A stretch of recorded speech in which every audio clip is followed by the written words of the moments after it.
আবারও জেগে উঠছে পারমাণবিক দানবেরা। একসময় ভাবা হতো পারমাণবিক অস্ত্রের যুগ শেষ, শীতল যুদ্ধের পর যেন বিশ্ব একটু শান্তির দম নেবে। কিন্তু ২০২৫ সালের শেষ প্রান্তে এসে দৃশ্যটা উল্টো। উত্তর কোরিয়া, রাশিয়া, চীন পরপর পরীক্ষায় ব্যস্ত। আর যুক্তরাষ্ট্রের প্রেসিডেন্ট ট্রাম্পের ঘোষণায় যেন নতুন দৌড় শুরু হয়েছে। তিনি বলেছেন, আমেরিকার এমন শক্তি আছে, চাইলে আমরা পৃথিবীকে ১৫০ বার ধ্বংস করতে পারি। শুনে মনে হতে পারে ভয় দেখানো কথা, কিন্তু এর পেছনে আছে বড় এক বাস্তবতা। বিশ্ব আবারও পারমাণবিক প্রতিযোগিতার মুখে দাঁড়িয়ে গেছে, যেখানে এক বোতাম চাপলেই মিলিয়ন প্রাণ মুছে যেতে পারে নিমিষেই। প্রশ্ন জাগে, হঠাৎ এখন কেন? কি এমন ঘটছে যে আবার এই ধ্বংসের অস্ত্র নিয়ে খেলা শুরু হয়েছে? চলুন একবার পুরো ছবিটা দেখি, ভয়ঙ্কর কিন্তু বাস্তব। পরমাণু অস্ত্রের নতুন দৌড়। বর্তমানে বিশ্বে রয়েছে প্রায় ১২,৫০০টির মতো পারমাণবিক ওয়ারহেড। এর মধ্যে ৯,০০০-এরও বেশি সক্রিয়, অর্থাৎ মুহূর্তেই ব্যবহারযোগ্য। যুক্তরাষ্ট্র ও রাশিয়া মিলিয়ে নিয়ন্ত্রণ করছে প্রায় ৯০% পারমাণবিক অস্ত্র। গত জানুয়ারি ২০২৫ পর্যন্ত তথ্য বলছে, রাশিয়ার হাতে আছে ৫,৪৫৯টি ওয়ারহেড, আর যুক্তরাষ্ট্রের কাছে আছে ৫,১৭৭টি। চীন এখন দ্রুত এগোচ্ছে। তাদের হাতে ২০২০ সালে যেখানে ছিল ৩৫০টির মতো অস্ত্র, ২০২৫-এ এসে সংখ্যা পেরিয়েছে ৬০০, এবং মার্কিন প্রতিরক্ষা দপ্তরের অনুমান ২০৩০ সালের মধ্যে এই সংখ্যা ১,০০০ ছাড়াবে। ফ্রান্সের কাছে পারমাণবিক অস্ত্র আছে ২৯০, যুক্তরাজ্যের হাতে আছে ২২৫টি। রাশিয়া সম্প্রতি পরীক্ষা করেছে বুরভেস্টনিক নামের পারমাণবিক চালিত ক্রুজ মিসাইল ও পসাইডেন নামের আন্ডার ওয়াটার টর্পেডো। পুতিন বলেছেন, রাশিয়া যদি প্রয়োজন মনে করে পুরোপুরি পরীক্ষাও আবার শুরু করবে। অন্যদিকে চীন বলছে, তারা এখনো পরীক্ষার নিষেধাজ্ঞা ভাঙেনি। কিন্তু আমেরিকার সামরিক গোয়েন্দারা দাবি করছে, চীন গোপনে শিনজিয়াং অঞ্চলে নতুন পরীক্ষা চালিয়েছে। সবচেয়ে আগ্রাসী অবস্থানে উত্তর কোরিয়া। উত্তর কোরিয়া, যাদের একসময়ে কেউ গুরুত্ব দিত না, এখন তাদের হাতে আনুমানিক ৫০টির বেশি পারমাণবিক অস্ত্র। গত অক্টোবরে কিম জং উন উন্মোচন করেছেন নতুন আন্তঃমহাদেশীয় ক্ষেপণাস্ত্র, যেটি আমেরিকার নিউ ইয়র্ক বা লস অ্যাঞ্জেলেস পর্যন্ত আঘাত হানতে পারে বলে দাবি করা হচ্ছে।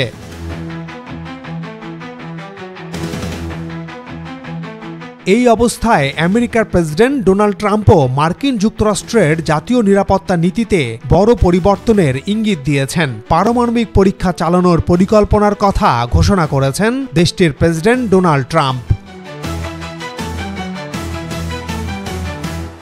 দক্ষিণ এশিয়া, আগুনের নিচে আরেক আগুন।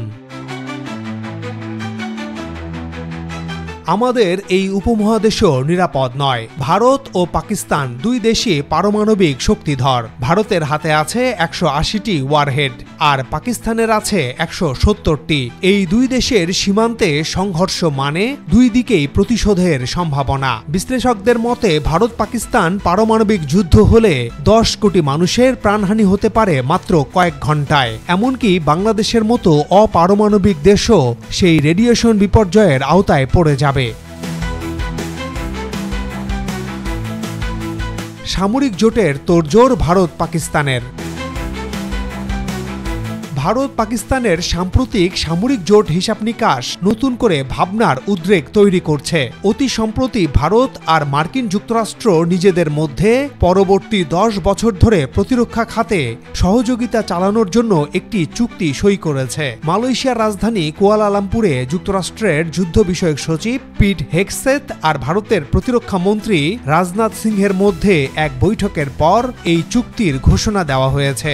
এর মাত্র কয়েকদিন পর এই নভেম্বরেই খবর এলো, নতুন প্রতিরক্ষা সমঝোতা স্মারক সই করছে ভারত ইসরায়েল।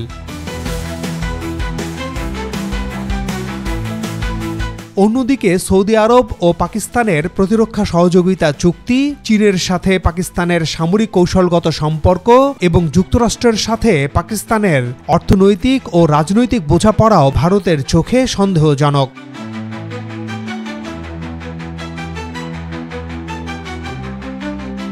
আর এসব সন্দেহের আরেক বিন্দু আফগানিস্তান।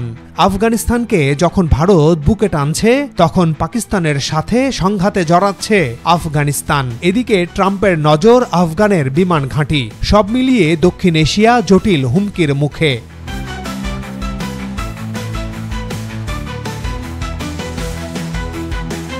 ইরান থেকে ইসরায়েল নতুন আগুনের রেখা।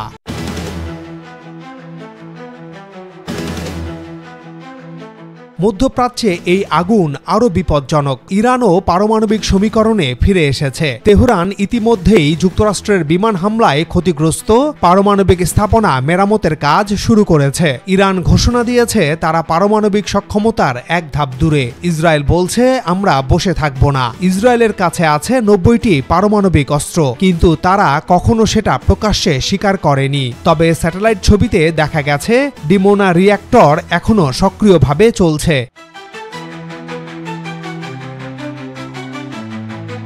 কেন এখন পারমাণবিক ঝড়ের আশঙ্কা? প্রশ্ন উঠছে, পরাশক্তিদের পারমাণবিক শক্তি পরীক্ষার এই দৌড় হঠাৎ এখন কেন? তিনটা কারণ এখন সবচেয়ে বেশি আলোচিত।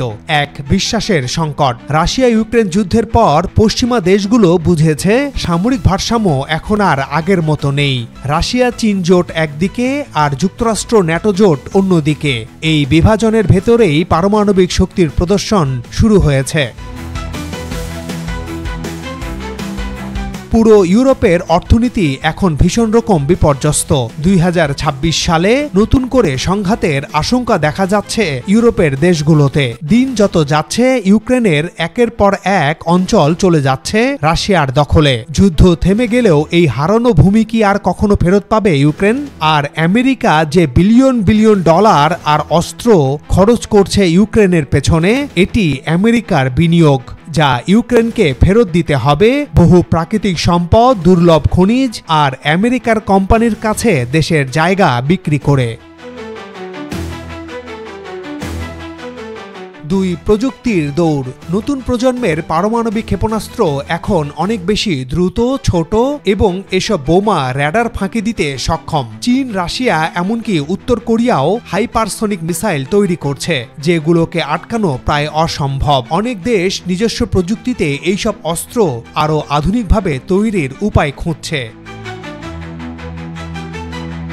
3, রাজনৈতিক বাস্তবতা। গত জানুয়ারিতে ডোনাল্ড ট্রাম্প আবার ক্ষমতায় ফিরেছেন।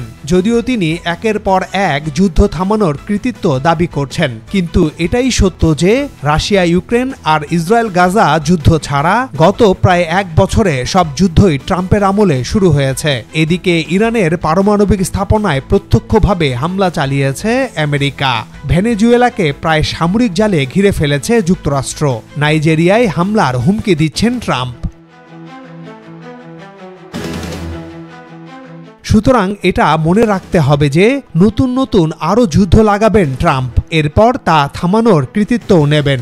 বিশ্লেষকেরা বলছেন আজকের পৃথিবী 1962 সালের কিউবান মিসাইল সংকটের চেয়েও বেশি ঝুঁকিতে আছে। তখন 2 নেতা মুখোমুখি হয়েছিলেন। এখন 7 থেকে 8 জন নেতা একসাথে যুদ্ধ মানচিত্রে সক্রিয়। এই অস্থির সময়ে রাজনৈতিক বাস্তবতায় প্রতিটি দেশই নিজস্ব কৌশল নিয়ে এগোবে। সেখানে পরাশক্তিরা শান দেবে তাদের পারমাণবিক অস্ত্রে। একটা পারমাণবিক যুদ্ধ মানে কেবল রাজনৈতিক সংঘর্ষ নয়, এটা মানে সূর্য ঢেকে যাবে ধোঁয়ায়, ক্ষেত ফসল পুড়ে যাবে বিকিরণে, পৃথিবীর তাপমাত্রা হঠাৎ নেমে যাবে নিউক্লিয়ার উইন্টারে। বিজ্ঞানীরা বলছেন মাত্র 100টি ছোট আকারের পারমাণবিক বিস্ফোরণ পুরো বিশ্বে খাদ্য উৎপাদন 80% কমিয়ে দিতে পারে। এই অবস্থায় প্রশ্ন একটাই, মানবতা কি সত্যি নিজেকে রক্ষা করতে পারবে, নাকি একদিন ইতিহাসের বইতে লেখা থাকবে মানুষ নিজের বুদ্ধির অস্ত্রেই নিজেকে শেষ করেছিল? দর্শক, এই অবস্থায় বাংলাদেশের কি করা উচিত বলে আপনারা মনে করেন? বাংলাদেশের আকাশ প্রতিরক্ষা ঢেলে সাজাতে কি করা উচিত? মন্তব্য করে জানান। আজ এ পর্যন্তই। আবারও দেখা হবে নতুন কোনো প্রতিবেদনে। সাবস্ক্রাইব করে আমাদের সাথে থাকার অনুরোধ জানাই।